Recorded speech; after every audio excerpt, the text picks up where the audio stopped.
Hello everybody and welcome back to my YouTube channel, The Bald Bombshell. If I sound weird and stuffy, it's because I'm sick. I just got sick today. It probably has been dormant for a little bit, but I'm sick and I decided to, continue on what I'm doing because the show don't stop. The show don't stop. The main thing that's bothering me though, definitely my stomach. But let's keep it going. So at first I decided that I wanted to do a Nicki Minaj and Megan Thee Stallion feud explained, and then it would also trickle down to Nicki Minaj and Cardi B feud explained, as well as Nicki Minaj and Lotto feud explained, and then Lotto and Ice Spice feud explained. But that would be a really long video, so I decided to do something different. Mind you, I already started the editing process for the Nicki versus Megan, and it's mainly talking about Nicki versus Cardi, to be honest, because I had to start with Nicki and Cardi B drama before I get into Nicki and Megan. So I decided to do something else. So I have to undo a lot of the stuff I did, but that's neither here nor there. So quick disclaimer warning, everything that I'm about to talk about in this video is things that have already come out, things that have already been said between the two parties or done.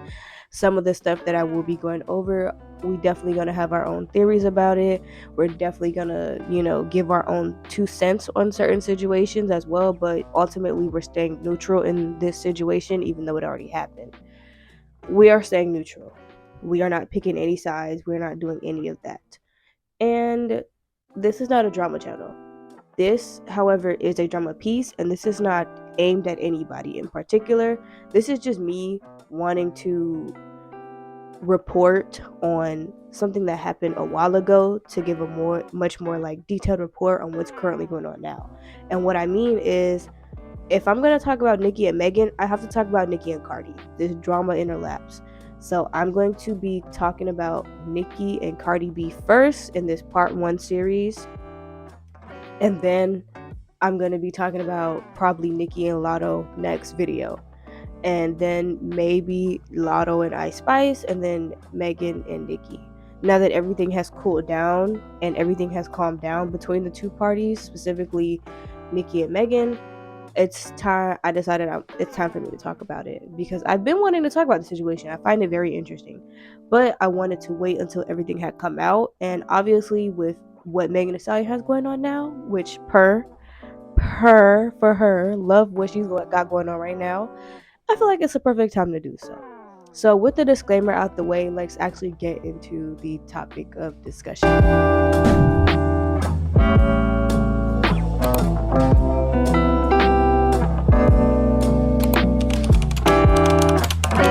If you are unaware of the history between Cardi B and Nicki Minaj, you are going to be aware in this video because it ain't a good one.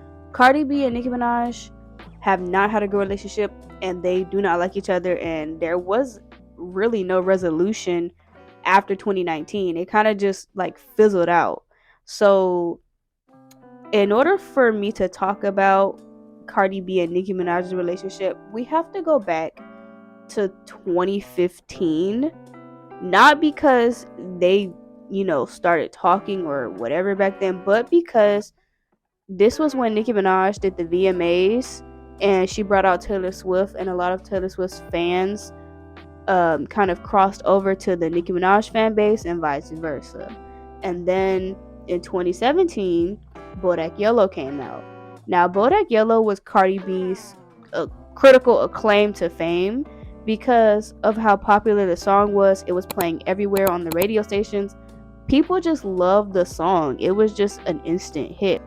Cardi B was, at the time of Bodak Yellow release, Cardi B was already making music, and she was a reality TV star on Love and Hip Hop New York. Hey America, what's poppin'? My name is Cardi B. You might know me as that annoying dancer on social media that be talking hella crazy, telling me that you're not doing nothing with nobody, but I bet you doing something with other bitches though. Right now I'm here with you. Hey. Nice to meet you, Nice to meet you, boo. Oh, I see you on Instagram with him. Psych! Oh yeah! Whoever got my Instagram deleted. Okay. Yeah, I used to with him and I'm still No, chill! No! I be dancing all around America, hosting all around America. And my goal is to make that money and turn everything up. There ain't no party that can call rivalry party. Like, you know I got that party popping. Now, it is no secret that in the music industry, Nicki Minaj is very much villainized, and anytime somebody new becomes very popular, they pit that popular person against Nicki Minaj, and that's what kind of happened when Cardi B rose to fame. The music industry and fans were pushing the narrative that Cardi B could be the next contender for Nicki Minaj, and they also pushed the narrative that Nicki Minaj and Cardi B did not like each other. However, I don't think that was the case, because up until that point, they never really knew each other. They didn't really meet. Like, you didn't see them anywhere, because Cardi B just wasn't that famous up until her music started playing much more. After Bodak Yellow was released and it was reaching top charts, and it was making its way to #1 on the Billboard Hot 100, a lot of the Taylor Swift fans were pushing Look What You Made Me Do to try and beat Bodak Yellow, only for it to be unsuccessful, because Bodak Yellow was #1 on the Billboard Hot 100. And Nicki Minaj even shouted out Cardi B on Twitter, congratulating her for her achievement. Now, after this, that same year, Cardi B and Nicki Minaj were featured on a song by the Migos called Motorsport, and that's when the narrative that they didn't like each other, it seemed like it was true. And here's what I mean by that.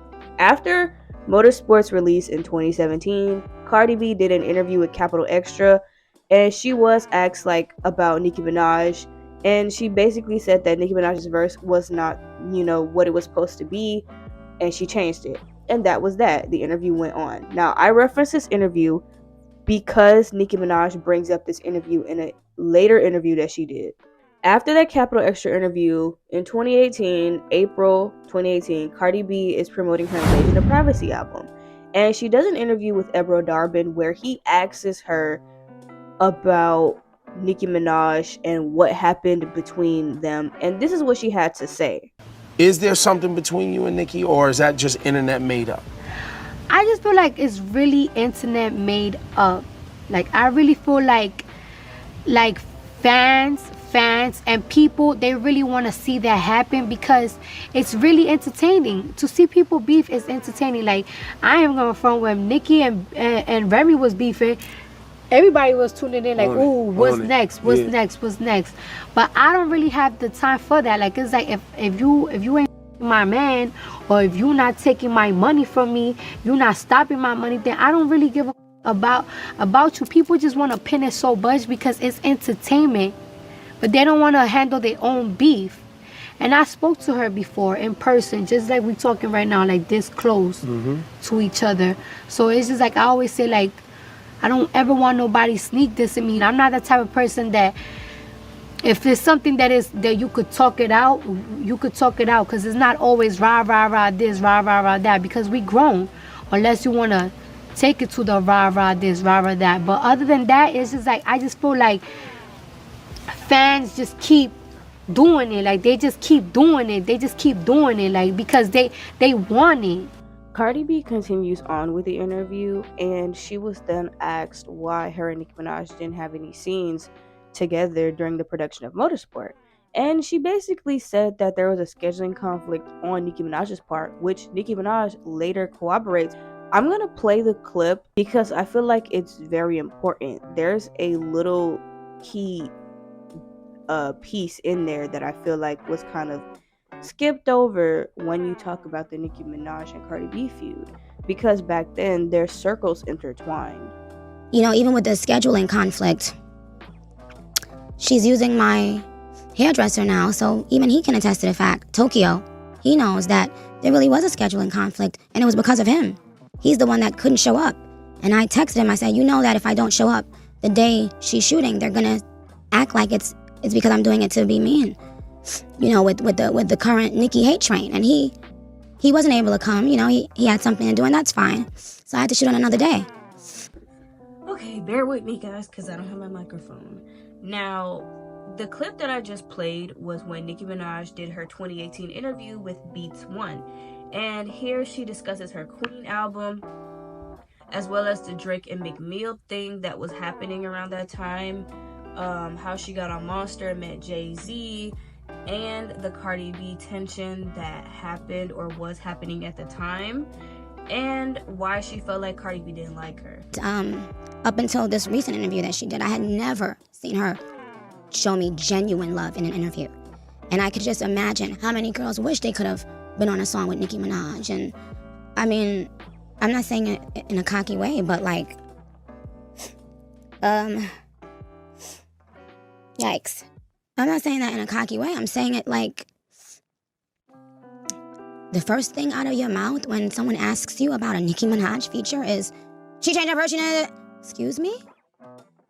It's because of the Nicki hate parade that she felt the comfortability to address me in that matter. I think that this interview is very telling on Nicki Minaj's part as an artist, because you can tell that artists have a small need for validation, just a little bit. You can tell that when she started the game, she really respected anybody who gave her a feature or who helped her out when she was up and coming.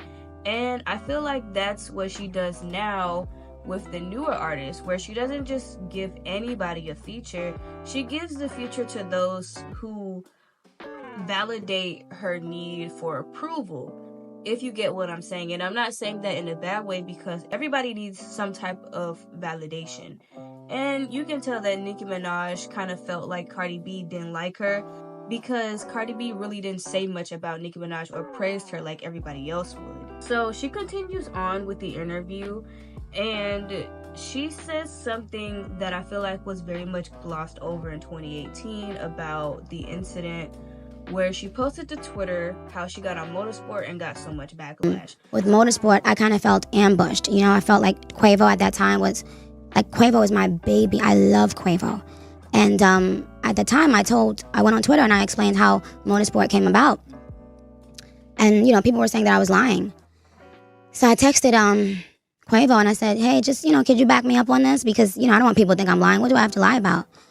And he didn't back me up. And, you know, he texted me. He was like, I would go on Twitter and back you up if you were my girl. LOL. And that hurt, because he's somebody, like, I love him, you know? And there are certain rappers, you know, who I call my baby. You know, Quavo, Uzi is my baby. You know, Sway Lee is my baby. And so Quavo told me, I'm not gonna go on Twitter and address that, man. Like, if I do an interview, you know, then I'll address it. And I was like, yikes, you know, because it hurt my feelings to know that people would watch me be slaughtered, and not one person will step in to say the truth. All of the hate that Nicki Minaj had received in 2018 could have easily stopped if Quavo defended her on Twitter. Or Quavo didn't even have to defend her. He necessarily didn't have to be the one to defend her. Takeoff, Offset, and Cardi could have defended her as well. Rest in peace, Takeoff. But because nobody did, they can easily be seen as the ones orchestrating the Nicki Minaj hate parade.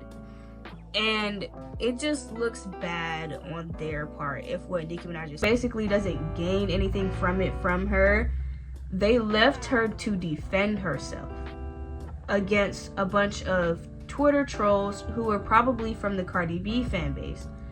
And it could be seen as another attempt to cancel Nicki Minaj by the music industry, but this time using their artist and not having to get their hands dirty. That's what it could have easily looked like. Because let's say Quavo put out a statement defending Nicki Minaj. Depending on the timing of when he made the statement, it could still look bad. If he made a statement when Nicki Minaj asked him to, then the Nicki Minaj fans would have attacked Cardi B for not controlling her fans. Statement before this interview. Now, if he made a statement after this interview, it would have already been too late because she had already received the hate. So what was the purpose of putting out a statement when you left her to defend herself in the first place? You know, it would have been a keep it to yourself type of moment. Now, what could have also happened is Nicki Minaj's fan base could have started attacking the Migos, because At the time, Quavo was a part of a group called the Migos together. And so the fans would have assumed that Offset and Takeoff knew about the meeting with Quavo and Nicki Minaj. So why didn't they say anything? Why did they stay? And I feel like what also would have happened was because Cardi B and Offset were in a relationship at the time, the Nicki Minaj fan base would have attacked Cardi B because of her association with the Migos. Because they would have assumed that Cardi B had to have known. Now, let's say Cardi B, Takeoff, and Offset, knew about the meeting that Quavo had with Nicki Minaj when he presented her with Motorsport and the other song that he was working on by himself. Them choosing to stay silent during that 2018 hate parade that Nicki Minaj was getting could be seen as Cardi B and the Migos orchestrating that hate, because they allowed their fans to attack Nicki Minaj when she was telling the truth, especially if they knew about it. However, if they did, it would have been a keep it to yourself type of moment. Now, what could have also happened is Nicki Minaj's fan base could have started attacking the Migos, because at the time, Quavo was a part of a group called the Migos, and they were working on their group project together. And so the fans would have assumed that Offset and Takeoff knew about the meeting with Quavo and Nicki Minaj. So why didn't they say anything? Why did they stay silent when Nicki Minaj was receiving so much backlash? Now, let's say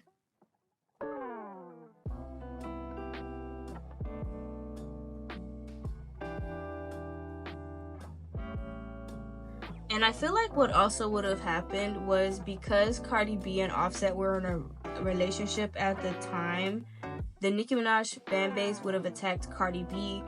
That is under the assumption that she knew about it. They would have attacked her because of that assumption. Now,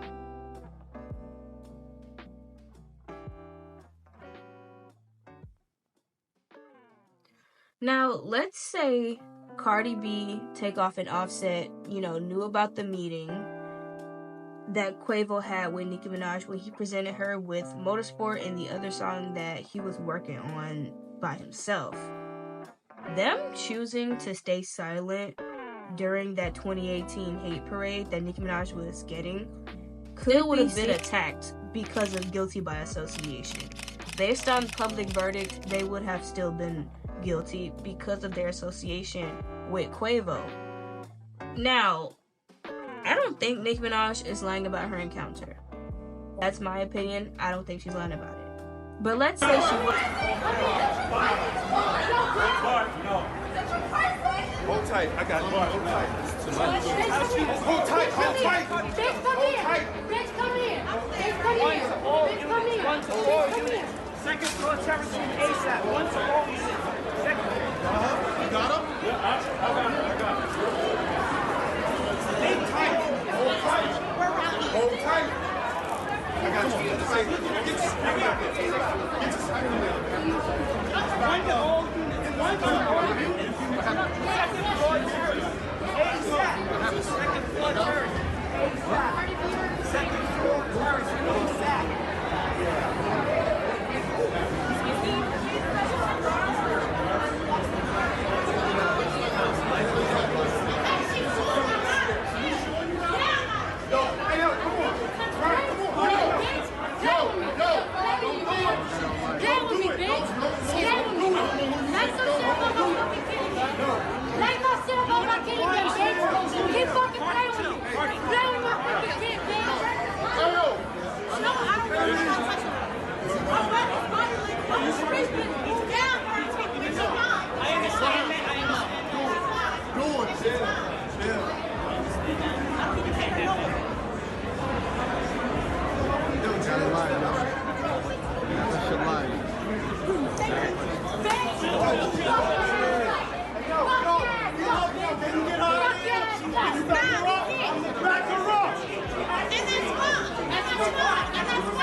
Let's say what she said was a lie.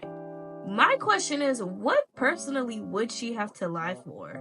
Because she was already on Motorsport when she posted her encounter with Quavo on Twitter. It would make sense for her to lie about this. Cardi B's statements are as follows. I've let a lot of shit slide. I let you sneak diss me. I let you lie on me. I let you attempt to stop my bags. Fuck up the way I eat. You've threatened other artists in the industry, told them if they work with me, you'll fucking with them. I let you talk this shit about me, addressed you once in person, addressed you a second time in person, and every time you cop the plea. But when you mention my child, you choose to like comments about me as a mother, make comments about my abilities to take care of my daughter is when all are fucking off. I've worked too hard and come too far to let anybody fuck with my success. Bitches talk all that shit in their raps, but in this shit really is for entertainment.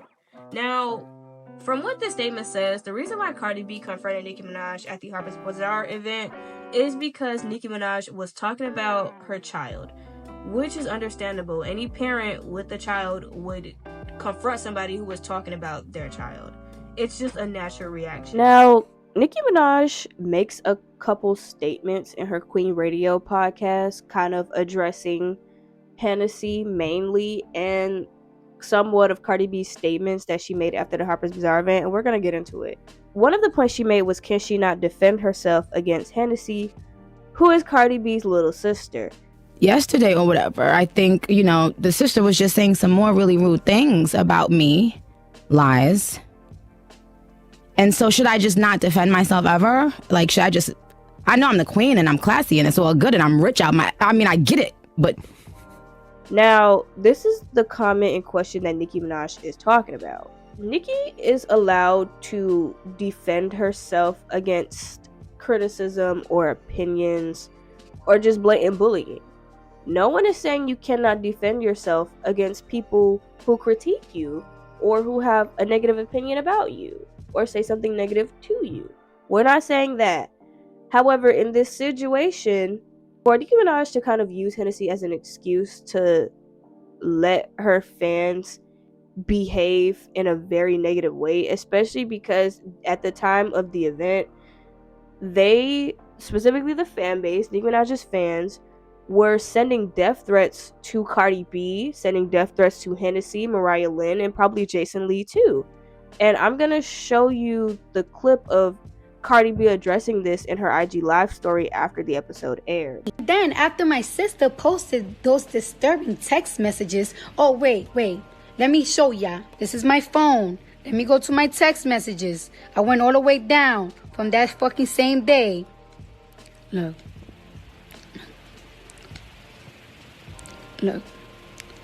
This was the one that fucking got me tighted the most. And look, it starts from all the way down here. Oh, and it started all the way from up here. All the way.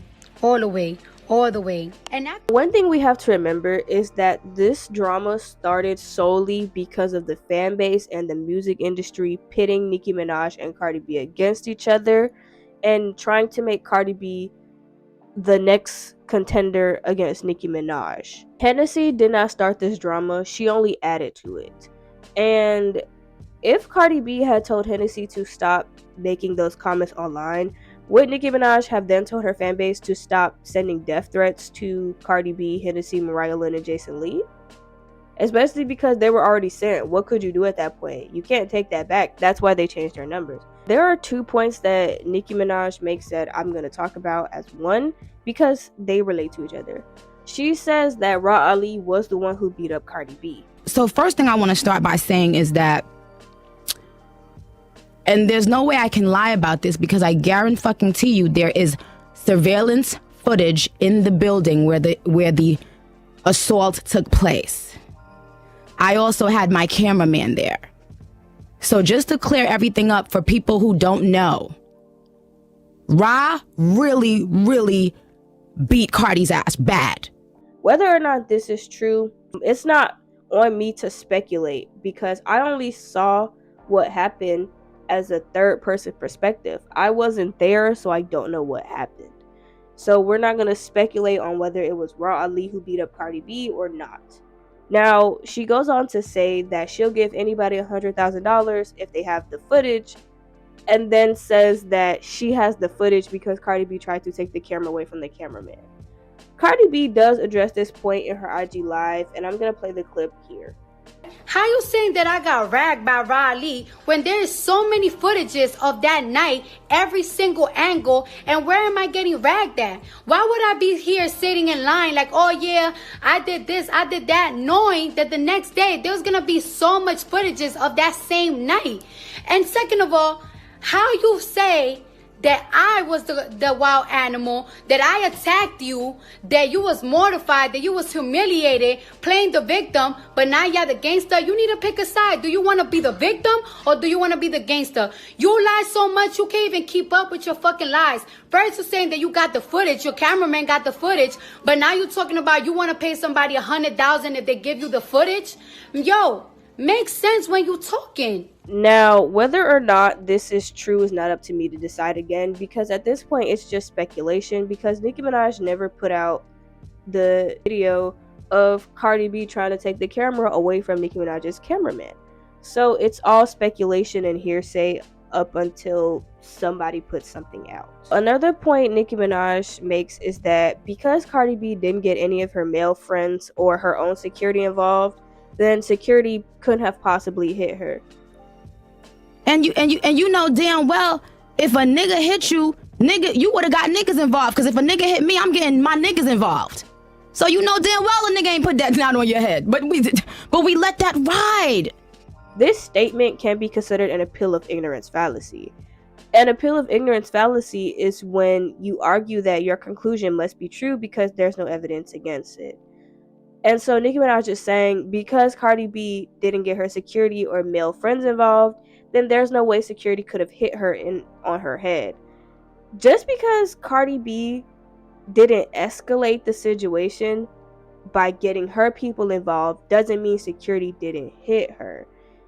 It would be like saying because Nicki Minaj didn't fight Cardi B at the Harper's Bazaar event, then that means that Nicki Minaj was scared to fight Cardi B, which is why she hid behind security.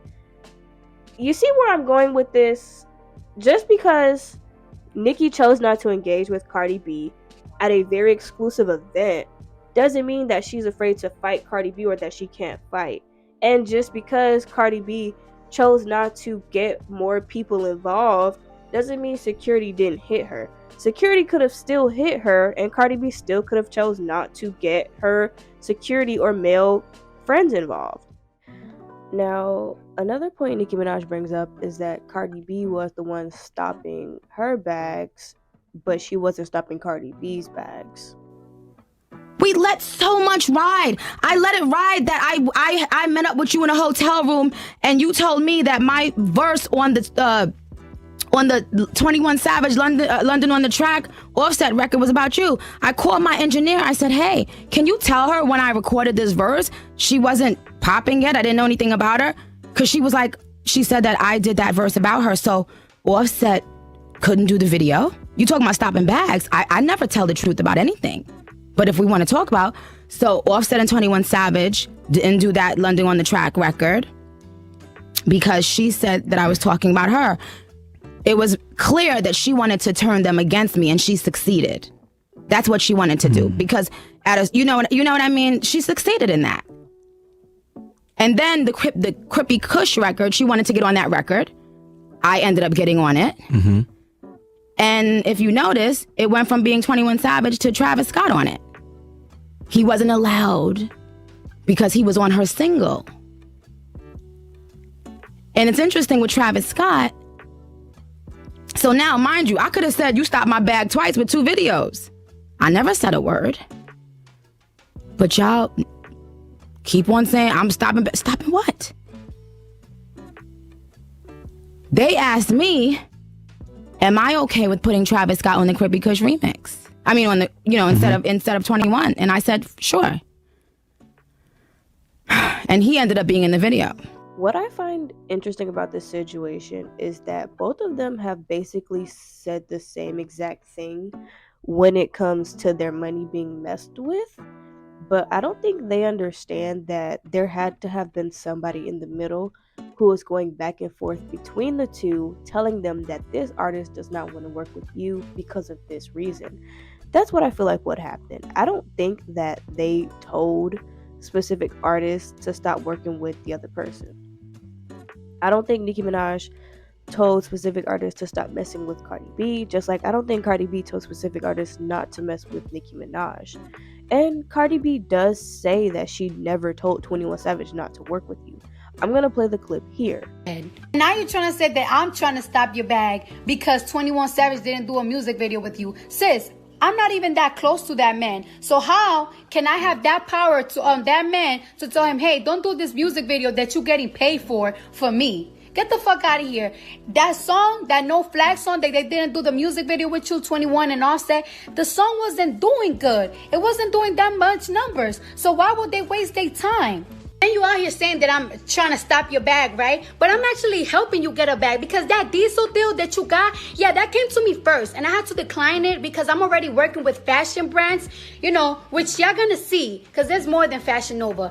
Then, that Woman Like Me record, yeah, I had to decline it because I'm doing a lot of pop records, so I can't, over-exaggerate myself. But that came to me first, and then they give it to you. What I think was happening at the time of everything as it was coming out was because their circles interlapped, what was being said was hearsay.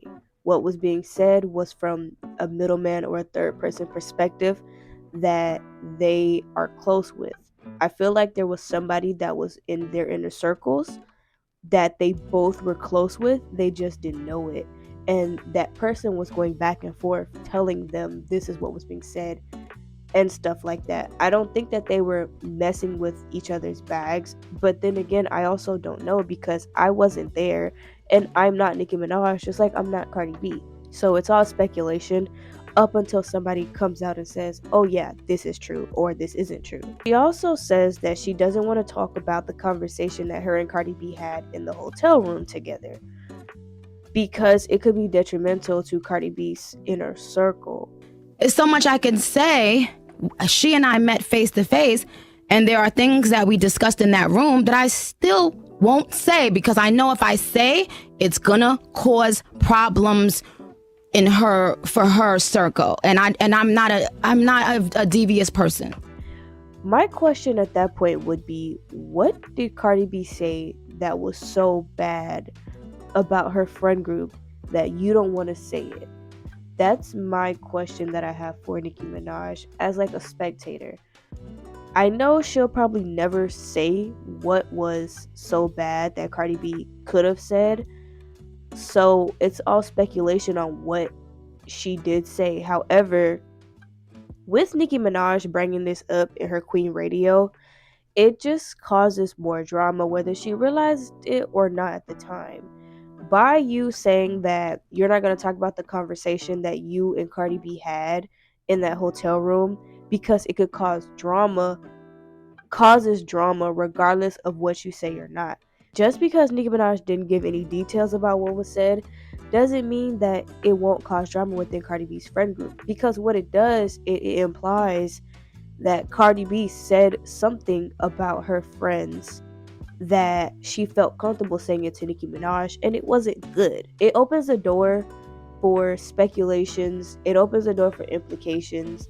Whether Nicki realized it or not, once she put this out there, it gave way to more rumors and more drama. Nicki Minaj continues on and she says that all she wants is to be left alone, and then once she is left alone, her fans will leave Cardi B and everybody else alone. I just want everybody to leave me alone, and then my fans will leave you alone. My fans always say, if y'all leave Nicki alone, we won't have shit to say. But you can't lie on me. As we've seen in recent times, especially with the Nicki and Megan situation, Nicki Minaj's fan base is very overprotective. And I'm not saying that in a negative way. I'm saying that as they are very overprotective of Nicki Minaj, and sometimes they take things too far.